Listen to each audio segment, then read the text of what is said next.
We wear pink, for many reasons. We will explain in a short while. But also because of the last line in the gospel. Sinabi, we must celebrate and rejoice because your brother was dead and has come back to life. Has come to life again. He was lost and has been found. Magsaya tayo, merong bumalik loob. No? Magsaya tayo sapagkat patay na yan, namatay sa kasalanan, ngayong buhay na. Kaya magdiwang tayo. No? Invitation for all of us to rejoice. On the fourth Sunday of Lent, we wear pink, the color of joy. No? 2 taon lang nagsusuot ng pink sa ating selebrasyon tuwing ito, the fourth Sunday of Lent. And during Christmas season, rather the Advent season, on the third Sunday of Advent, it is called Gaudete Sunday, Rejoice Sunday. No? So, in both cases, there is celebrating kasi malapit na. Malapit ang Holy Week, malapit na yung pagkabuhay ng Panginoon. Sa Pasko, malapit na yung pagsilang ng Panginoon. So, the importance of pink, the importance of joy, rejoice in the midst of all our preparations, this Lenten season, we're asked to rejoice. No? Rejoice. Rejoice. Imagine the joy in the Father's heart. No? Nagbalik yung isang anak. No? Talaga naman. No? Rejoice. No? Yung anak tinanggap, rejoice. Sino hindi nag-rejoice? Sino yung nagmukmok? Di ba? Sino yung nanggagaliite? Di ba? Sa galit. Yung self-righteous na panganay na anak. The other son. Ayaw niya makipagsaya dahil mas mabait yata ako dyan. Ako karapat dapat. Hindi yata yan. Imagine. Yan ang problema ng mga self-righteous. Mga problema ng I am better than you. I'm holier than you. I'm more intelligent than you. I am better. I am better. That is why it is what will kill us. It is what will make our hearts burn in hell. Kaya ko na. Kaya ko na. Hindi ko na kita kailangan. Hindi ko na kailangan ng Diyos. May mas makasalanan sa akin eh. Dapat, no? Dapat, hindi, no? Kaya tingnan mo ang nangyayari sa mga naiinggit, sa mga tao na self-righteous, mga tao na ayaw magpakumbaba dahil sa pride.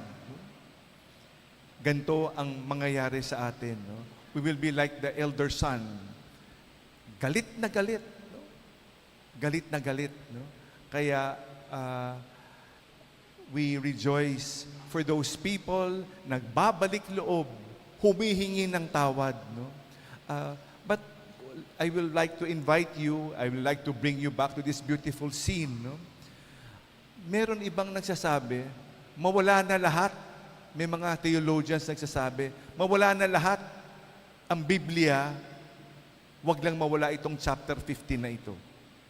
Ganyong kaganda yung ating ebanghelyo ngayon. No? The parable of the prodigal son can summarize God's love for us. It is our story. We are the younger son. Nagbalik loob. Tayo lahat yan. Sino ba ditong walang kasalanan? Meron bang walang kasalanan? Kung wala kang kasalanan, gagawin kita ng ribulto, isisimento kita ngayon. Lalagyan kita ng ribulto ngayon. Sapagkat wala kang kasalanan, nasa langit ka na, di ba? But we all are sinners. We all need mercy. All of us. Yung hindi nakakailangan, hindi ko na kailangan kasi mabait na ako, I'm better off. Ito, napakalaking makasalanan. No? Yan. No? Ang papatay sa atin, we are better than others. The moment we do that, the moment we compare, we are doomed. Let us not compare. Let us not say, I am better. No? Let us remember that. But balikan natin ulit yung the younger son. The younger son. Kinuha niya yung kanyang mana. Di ba? Imagine, he dared. Imagine, sabihin sa'yo ng anak mo, Tay, yung mana ko nga, buhay pa ako. Gusto mo na yung mana mo. Diba? Imagine, gaano kasakit yan. Para niya nang sinabi, mamatay ka na, basta mahalaga yung mana ko, di ba? Imagine, no? But the loving Father, the younger son, like all of us, we continue to commit sin. No? Patuloy natin inaabuso yung pagmamahal ng Diyos sa atin. Pero, nung nilustay nung anak yung kanyang kayamanan, no? At nagkaroon ng tagutom, no? Ito yung turning point. Ito yung rock bottom para sa mga addict. Ito yung rock bottom. Pinakasadsad. Sabi niya, ang Ebanghelyo sinabi, He came to His senses. Para siya nagising. Rock bottom eh. Pag rock bottom, para kang, oh nga pala, no? Parang natauhan. He came to His senses. It is very difficult, but it is the conversion point. Sana tayo rin. Mamula tayo. We come to our senses. We come to our senses. Ni-research ko yung ginugel ko kanina bago magsimba, no? Ano yung come to his senses in Tagalog, no? Sabi niya, pagdating sa kanyang katinuan. Parang hindi masyadong bagay, no? Pero parang mas maganda yung natauhan ka, no? Parang nagising ka sa katotohanan, no? Na-realize niya, oo nga naman, no? Oo naman, no? Oo naman, no? Babalik ako sa tahanan ng Ama. Finally, he came to his senses at bumalik nga siya sa tahanan ng Ama. Na-realize niya, finally, na-realize niya yung kanyang pagkamakasalanan. Kaya ito sana, tuwing tayo nagsisimba, ito rin sana yung ating mantra. Sana ito, no? Sabi niya, Father, I have sinned against heaven and against you. I no longer deserve to be called your son. Treat me as you would treat one of your slaves. Mapunta sa simbahan, huwag tayo maging mayabang. Nako, ako yata ang... No? I am better off than my neighbors. Hindi naman nagsisimba yan. Hindi naman nagdadasal yan. Eh, no? Every time we come to Mass, every time we celebrate, we say those prayers. Father, I have sinned against you. No? I no longer to be called your son and your daughter. Hindi nakarapat-dapat. Humbly, from the heart, from our soul, from the very fiber of our being, we ask pardon. If we do not ask pardon, we will say, bakit ako hihingi ng kapatawaran? Mas makasalanan pa yan eh. We become self-righteous. We cannot know eh. So we rejoice. Tuwing may nagbabalik loob, magdiwang tayo. At hindi magmukmok sa inggit, sa galit. Kasi mas marunong pa tayo sa Diyos. Mas marunong pa tayo sa ating mga magulang. Let us rejoice and thank God for this. No? As we, napakaraming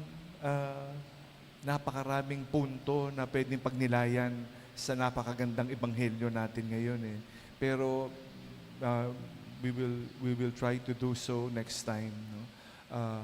Because today ililibing ang isang napakabuting membro ng ating parokya, no, nang naglilingkod sa ating parokya, si Brother Bert, no, na after the Mass, those who want to go, you can go. After the final blessing, you will go. And then we will have a short celebration para idalhin na sa crematorium ang ating minamahal na si Brother Bert Singson. Namatay siya nung 2 days ago, no? Namatay siya. Biglaan eh. Magkasama pa kami sa Tagaytay nung Lunes, no? Kasama ng ibang mga leaders. Magkasama pa kami, no? At masigla, no? Siya pa yung nagmaneho, no? Siya pa yung napakabiglaan at biglang ngayon wala na, no? He's such a wonderful servant, a servant leader, and truly he is a good example, no? Sa kanyang may bahay, sa mga nagmamahal dito, sa kanyang kapatid, kami po ay nakikiramay, no? ulit paumanhin lang ha, baka it might sound disrespectful, because of the wonderful life of our brother Bert. No? Normally we say condolence, di ba? Condolence, nakikiramay. Puso nakikiramay. Pero pag napakaganda ng buhay, baka hindi condolence eh. Paumanhin ha, baka congratulations. Rejoice because he has gone back home to the Father's house. Rejoice because he is not dead. He is alive with God. Magdiwang tayo, magpasalamat tayo sa ganda ng buhay na pinakita ni Brother Bert sa ating lahat.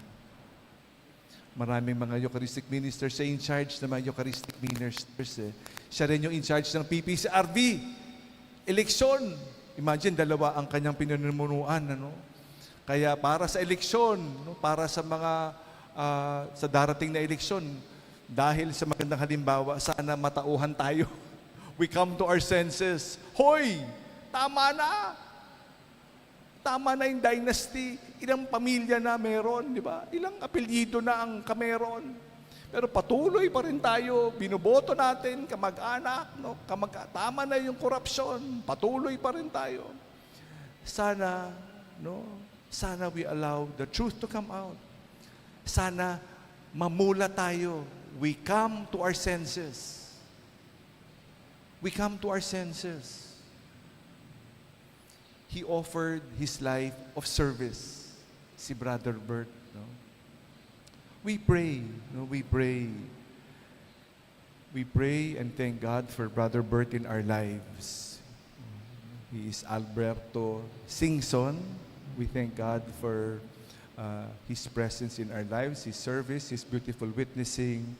As we say, eternal rest grant unto Bert, O Lord, and let perpetual light shine upon him. May he rest in peace. Amen. May his souls and all the souls of the faithful departed rest in the mercy of God. Amen. Amen.